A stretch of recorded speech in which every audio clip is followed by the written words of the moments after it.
Hi hello ನಮಸ್ಕಾರ ಎಲ್ಲರಿಗೂ welcome back my YouTube channel. ಇವತ್ತಿನ ವಿಡಿಯೋದಲ್ಲಿ 2024-25ನೇ ಸಾಲಿಗೆ ಬೃಹತ್ ನೇಮಕಾತಿಯಾದಂತಹ ಇಲಾಖೆ ಯಾವುದಪ್ಪ ಅಂತಂದರೆ ಮಹಿಳಾ ಮತ್ತು ಮಕ್ಕಳ ಅಭಿವೃದ್ಧಿ ಇಲಾಖೆ ಅಂತಲೇ ಹೇಳ್ಬೋದು.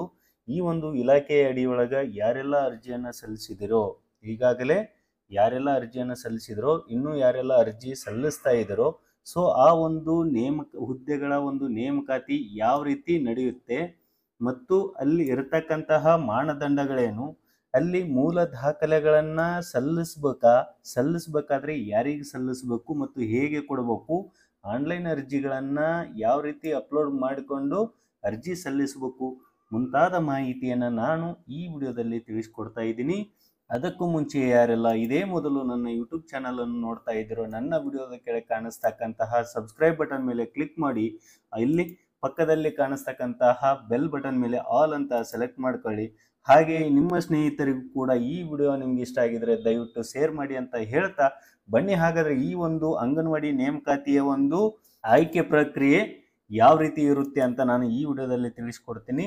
ಸೊ ಮೊದಲನೆಯದಾಗಿ ಆನ್ಲೈನ್ ಮುಖಾಂತರವೇ ನೀವು ಅರ್ಜಿಯನ್ನ ಸಲ್ಲಿಸಬೇಕಾಗತ್ತೆ ಇಲ್ಲಿ. ಸೊ ಇದಕ್ಕೆಲ್ಲ ಮಾನದಂಡಗಳು ಈಗಾಗಲೇ ನಿಮ್ಗೆ ಗೊತ್ತಿರುವ ಹಾಗೆ ಅಭ್ಯರ್ಥಿಯು 19 ವರ್ಷದಿಂದ 35 ವರ್ಷದ ಒಳಗೆ ಇರತಕ್ಕಂತಹ ಅಭ್ಯರ್ಥಿ ಆಗಿರ್ಬೇಕಾಗಿರುತ್ತೆ.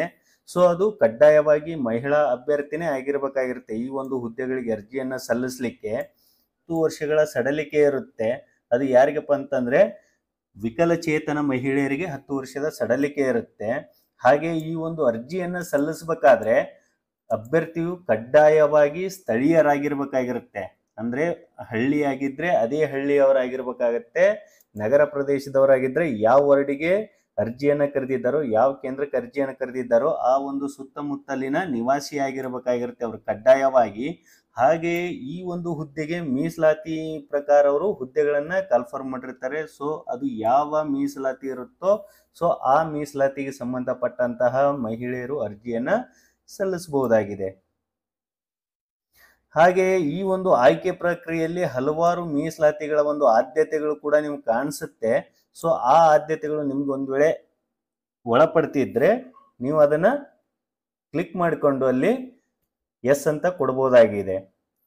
ಈ ಒಂದು ಆಯ್ಕೆ ಪ್ರಕ್ರಿಯೆ ಯಾವ ದಿನಾಂಕದಂದು ಏನೇನು ನಡೆಯುತ್ತೆ ಅಂತಕ್ಕಂಥದ್ದನ್ನು ಅವರು ನೋಟಿಫಿಕೇಶನ್ ಅಲ್ಲೇ ಬಿಟ್ಟಿರ್ತಾರೆ. ಆಯಾ ಜಿಲ್ಲಾವಾರು ಏನ್ ನೋಟಿಫಿಕೇಶನ್ ಮಾಡಿರ್ತಾರೋ ಹುದ್ದೆಗಳು ಎಷ್ಟಿದಾವೆ, ಖಾಲಿ ಹುದ್ದೆಗಳು ಎಷ್ಟು, ಅಲ್ಲಿ ಯಾವ್ಯಾವ ಕೇಂದ್ರಗಳಿದಾವೆ ಅಂತ ಅವ್ರು ಏನ್ ನೋಟಿಫಿಕೇಶನ್ ಮಾಡಿರ್ತಾರೋ ಆ ಒಂದು ನೋಟಿಫಿಕೇಶನ್ ಜೊತೆಗೆ ಕೂಡ ಅವ್ರು ಏನ್ ಮಾಡಿರ್ತಾರೆ ಅಂದ್ರೆ ಈ ರೀತಿಯಾಗಿ ಅಂಗನವಾಡಿ ಕಾರ್ಯಕರ್ತೆ ಸಹಾಯಕಿಯರ ನೇಮಕಾತಿ ಪ್ರಕ್ರಿಯೆಯನ್ನ ಆನ್ಲೈನ್ ಮೂಲಕ ಆಹ್ವಾನಿಸಲು ಈ ಕೆಳಗಂಡಂತೆ ಕ್ರಮ ವಹಿಸಲಾಗಿದೆ ಅಂತೇಳಿ ಅವ್ರು ಏನ್ ಮಾಡ್ತಾರೆ, ಆನ್ಲೈನ್ ಅರ್ಜಿ ಪ್ರಾರಂಭದ ದಿನಾಂಕವನ್ನು ಕೊಟ್ಟಿರ್ತಾರೆ, ಹಾಗೆ ಎಂಡಿಂಗ್ ದಿನಾಂಕ ಕೊಟ್ಟಿರ್ತಾರೆ.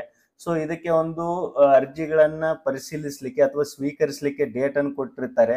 ಅದು ಯಾವ ಹಂತದಲ್ಲಿ ಆಯ್ಕೆ ಮಾಡ್ತಾರೆ ಅಂತಕ್ಕಂಥದ್ದನ್ನ ಅವರು ಈಗಾಗಲೇ ಅವರು ಗೈಡ್ಲೈನ್ಸ್ ಅಲ್ಲಿ ಕೊಟ್ಟಿರ್ತಾರೆ. ಸೊ ನೀವು ಒಂದು ಸಾರಿ ನಿಮ್ಮ ಜಿಲ್ಲಾ ಒಂದು ವೆಬ್ಸೈಟ್ ಅಲ್ಲಿ ಹೋಗಿ ನೀವು ಅದನ್ನ ಡೌನ್ಲೋಡ್ ಮಾಡ್ಕೊಂಡು ನೋಡ್ಕೊಳ್ಬಹುದಾಗಿದೆ. ಸೊ ಈಗ ನೀವು ಆನ್ಲೈನ್ ಅರ್ಜಿಯನ್ನ ಸಲ್ಲಿಸ್ತೀರಿ. ಸೊ ಆ ಒಂದು ಆನ್ಲೈನ್ ಅರ್ಜಿಗೆ ನೀವು ದಾಖಲೆಗಳನ್ನ ಯಾವ ರೀತಿ ಅಪ್ಲೋಡ್ ಮಾಡ್ಕೊಳ್ಬೇಕು ಅಂದ್ರೆ ಮೂಲ ದಾಖಲೆಗಳನ್ನ ಅಪ್ಲೋಡ್ ಮಾಡ್ಬೇಕಾ ಅಥವಾ ಜೆರಾಕ್ಸ್ ಪ್ರತಿಗಳನ್ನ ಅಪ್ಲೋಡ್ ಮಾಡ್ಬೇಕಾ ಅಂತಕ್ಕಂಥ ಗೊಂದಲ ಇದೆ. ಸೊ ನೀವು ನಿಮ್ಮ ಹತ್ರ ಮೂಲ ದಾಖಲೆಗಳಿದ್ರೆ ಅವನ್ನೇ ಅಪ್ಲೋಡ್ ಮಾಡಿ. ಒಂದ್ ವೇಳೆ ಮೂಲ ದಾಖಲೆಗಳು ಇರ್ದಿದ್ರೆ ಆ ಮೂಲ ದಾಖಲೆಗಳನ್ನು ತೆಗೆದುಕೊಂಡು ಜೆರಾಕ್ಸ್ ಪ್ರತಿಗಳಿಗೆ ಅಟೆಸ್ಟೆಡ್ ಮಾಡಿ ನಂತರ ಆನ್ಲೈನ್ ಅರ್ಜಿಗೆ ಅಪ್ಲೋಡ್ ಮಾಡ್ರಿ. ನಂತರ ಇಷ್ಟ ಆದ್ಮೇಲೆ ಎಲ್ಲ ದಾಖಲೆಗಳನ್ನ ಒಂದೊಂದು ಜೆರಾಕ್ಸ್ ಪ್ರತಿಗಳನ್ನು ತೆಗೆದುಕೊಂಡು ಮತ್ತು ಹಾಕಿರ್ತಕ್ಕಂತಹ ಆನ್ಲೈನ್ ಅರ್ಜಿಯ ಒಂದು ಅಕ್ನಾಲಜ್ಮೆಂಟ್ ಅನ್ನು ತೆಗೆದುಕೊಂಡು ನಿಮ್ಮ ವ್ಯಾಪ್ತಿಗೆ ಬರ್ತಕ್ಕಂತಹ CDPO ಆಫೀಸಿಗೆ ಒಂದು ಪ್ರತಿಯನ್ನ ನೀವು ಸಲ್ಲಿಸಬೇಕಾಗತ್ತೆ. ಕೆಲವು CDPO ಆಫೀಸಲ್ಲಿ ಇಲ್ಲ ನಾವು ಆನ್ಲೈನ್ ಅಲ್ಲೇ ತೆಗೆದುಕೊಳ್ತೀವಿ ಅಂತ ಹೇಳ್ತಿದ್ದಾರೆ. ಸೊ ನೀವು ಯಾವುದಕ್ಕೂ ಇರ್ಲಿ ಇಟ್ಕೊಳ್ಳಿ ಅಂತ ನೀವು ಅಲ್ಲಿ ಒಂದು ಪ್ರತಿಯನ್ನ ಕೊಟ್ರೆ ಒಳ್ಳೆಯದು. ಸೊ ನಂತರ ಇದಕ್ಕೆ ನೀವು ಆನ್ಲೈನ್ ಅರ್ಜಿಯನ್ನ ಸಲ್ಲಿಸಲಿಕ್ಕೆ ಕನಿಷ್ಠ ಅವರು 1 ತಿಂಗಳ ಕಾಲಾವಕಾಶವನ್ನ ಅವರು ಕೊಟ್ಟಿರ್ತಾರೆ. ಆ 1 ತಿಂಗಳ ಕಾಲಾವಕಾಶದಲ್ಲಿ ನೀವು ಸಂಬಂಧಪಟ್ಟಂತಹ ಅಭ್ಯರ್ಥಿಗಳು ಆನ್ಲೈನ್ ಅರ್ಜಿಯನ್ನ ಸಲ್ಲಿಸಬೇಕಾಗತ್ತೆ. ಸೊ ಈ ಒಂದು ತಿಂಗಳ ಒಂದು ಎಂಡಿಂಗ್ ಅದಾದ್ಮೇಲೆ ಕನಿಷ್ಠ 7 ದಿನಗಳ ಒಳಗಾಗಿ ವರ್ಕಿಂಗ್ ಡೇಸ್ ಅಂತ ಏನ್ ಕರಿತಾ ಇದೀವಿ ನಾವು, 7 ದಿನಗಳ ಒಳಗಾಗಿ CDPO ಹಂತದಲ್ಲಿ ಏನ್ ಮಾಡ್ತಾರೆ ಅಂದ್ರೆ ಎಲ್ಲಾ ದಾಖಲೆಗಳನ್ನ ಅವರು ಸ್ಕ್ರೂಟ್ನಿ ಮಾಡ್ತಾರೆ. ಅಂದ್ರೆ ಬಂದಿರತಕ್ಕಂತಹ ಆನ್ಲೈನ್ ಅರ್ಜಿಗಳ ಪ್ರತಿಯನ್ನು ಅವರು ಪ್ರಿಂಟ್ ತೆಗೆದುಕೊಳ್ತಾರೆ, ಅವ್ರ ಹತ್ರ ಶೇಖರಣೆ ಮಾಡ್ಕೊತಾರೆ. ಇದಾದ್ಮೇಲೆ ಎಲ್ಲಾ ಅರ್ಜಿಗಳನ್ನ ಇಲ್ಲಿ ಹೇಳಿರ್ತಕ್ಕಂಥ ಆಯ್ಕೆ ಸಮಿತಿ ಎಲ್ಲಾ ಸದಸ್ಯರು ಹಾಜರಾಗಲು ಸಾಧ್ಯವಾಗದಂತಹ ಅನಿವಾರ್ಯ ಕಾರಣಗಳಿದ್ದಲ್ಲಿ ಕನಿಷ್ಠ 2/3% ಇರ್ತಕ್ಕಂತಹ ಸದಸ್ಯರು ಈ ಒಂದು ನೇಮಕಾತಿ ಪ್ರೋಸೆಸ್ ಅಲ್ಲಿ ಹಾಜರಿರಬೇಕಾಗತ್ತೆ. ಅವರು ಆನ್ಲೈನ್ ಅಲ್ಲಿ ಬಂದಿರತಕ್ಕಂತಹ ಎಲ್ಲಾ ಅರ್ಜಿಗಳನ್ನ ಅವತ್ತೇ ಅವ್ರು ಏನ್ ಮಾಡ್ತಾರೆ ಅಂದ್ರೆ ಪರಿಶೀಲನೆಯನ್ನ ಮಾಡ್ತಾರೆ. ಸೊ ಇಷ್ಟು ಪರಿಶೀಲನೆ ಮಾಡಿದಾದ್ಮೇಲೆ ಆ ದಾಖಲೆಗಳನ್ನ ಏನ್ ಮಾಡ್ತಾರಪ್ಪ ಅಂತಂದ್ರೆ ಅವರು ವ್ಯಾಲಿಡ್ ಇರ್ತಕ್ಕಂತಹ ದಾಖಲೆಗಳು, ಅದರಲ್ಲಿ ಮಾನದಂಡಗಳನ್ನ ನೋಡಿಕೊಂಡು ಒಂದು ಅಂಗನವಾಡಿ ಶಿಕ್ಷಕಿ ಆಗ್ಲಿ ಸಹಾಯಕರ ಹುದ್ದೆಗಳಿಗೆ ಎಷ್ಟು ಅರ್ಜಿ ಬಂದಿದಾವೆ ಅಂತ ನೋಡ್ತಾರೆ. ಅಲ್ಲಿ ಅವ್ರಿಗೆ ನೀಡಿರ್ತಕ್ಕಂತಹ ನಿಯಮಾನುಸಾರ ಎಷ್ಟು ಅರ್ಜಿಗಳಿದಾವೆ ಅವನ್ನ ವ್ಯಾಲಿಡ್ ಮಾಡ್ತಾರೆ. ಅದೇ ರೀತಿಯಾಗಿ ಕೆಲವು ಅರ್ಜಿಗಳನ್ನು ಕೂಡ ಅಲ್ಲಿ ತಿರಸ್ಕೃತ ಆಗಬಹುದು. ಸೊ ತಿರಸ್ಕೃತವಾಗಿರ್ತಕ್ಕಂಥ ಅರ್ಜಿಗಳನ್ನ ಬಿಟ್ಟು ಯಾವ ಯಾವ ಅರ್ಜಿಗಳು ವ್ಯಾಲಿಡ್ ಇರ್ತಾವೋ ಅಂತ ಅರ್ಜಿಗಳನ್ನ ಮತ್ತೆ ಅವ್ರು ಏನ್ ಮಾಡ್ತಾರೆ ಪರಿಶೀಲನೆಯನ್ನ ಮಾಡ್ತಾ ಹೋಗ್ತಾರೆ. ಈ ಒಂದು ನೇಮಕಾತಿ ಸಂಪೂರ್ಣವಾಗಿ ಮೆರಿಟ್ ಆಧಾರದಲ್ಲಿ ನಡೀತಕ್ಕಂತಹ ನೇಮಕಾತಿಯಾಗಿದೆ.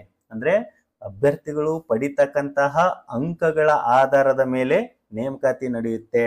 ಒಂದ್ ವೇಳೆ ಅಂಗನವಾಡಿ ಶಿಕ್ಷಕಿ ಹುದ್ದೆಯನ್ನು ಅರ್ಜಿ ಸಲ್ಲಿಸಿದ್ರೆ PUC ಅಂಕಗಳನ್ನ ಆಧರಿಸಿ ಅಲ್ಲಿ ಏನ್ ಮಾಡ್ತಾರೆ ನೇಮಕಾತಿಯನ್ನು ಮಾಡ್ತಾರೆ. ಹಾಗೂ ಅವರಿಗೆ ನೀಡಿರ್ತಕ್ಕಂತಹ ಮೀಸಲಾತಿಗಳ ಅನ್ವಯ ನೇಮಕಾತಿಯನ್ನ ಮಾಡಿಕೊಳ್ಳುತ್ತಾರೆ. ಹಾಗೆ ಸಹಾಯಕಿಯರ ಹುದ್ದೆಗಳಿಗೆ ಅವರ ಒಂದು SSLCಯ ಒಂದು ಅಂಕಗಳ ಆಧಾರದಲ್ಲಿ ನೇಮಕಾತಿಯನ್ನ ಮಾಡಿಕೊಳ್ಳುತ್ತಾರೆ.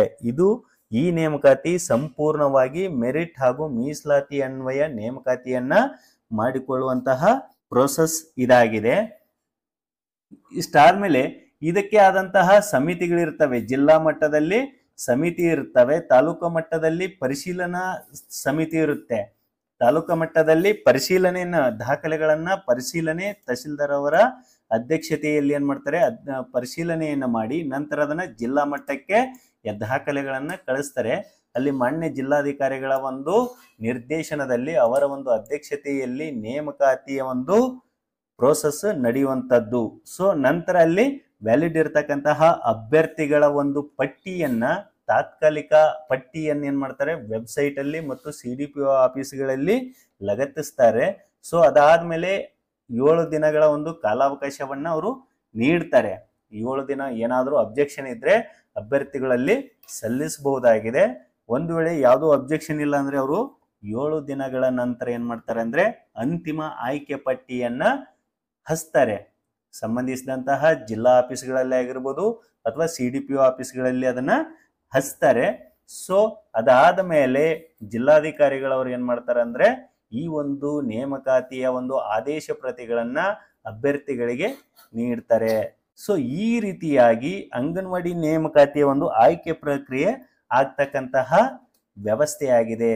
ಸೊ ಈ ವಿಡಿಯೋ ನಿಮ್ಗೆ ಇಷ್ಟ ಆಗಿದ್ರೆ ದಯವಿಟ್ಟು ಲೈಕ್ ಮಾಡಿ, ಶೇರ್ ಮಾಡಿ, ಹಾಗೆ ಸಬ್ಸ್ಕ್ರೈಬ್ ಮಾಡಿ ಅಂತ ಹೇಳ್ತಾ ಎಲ್ಲರಿಗೂ ವಂದನೆಗಳು.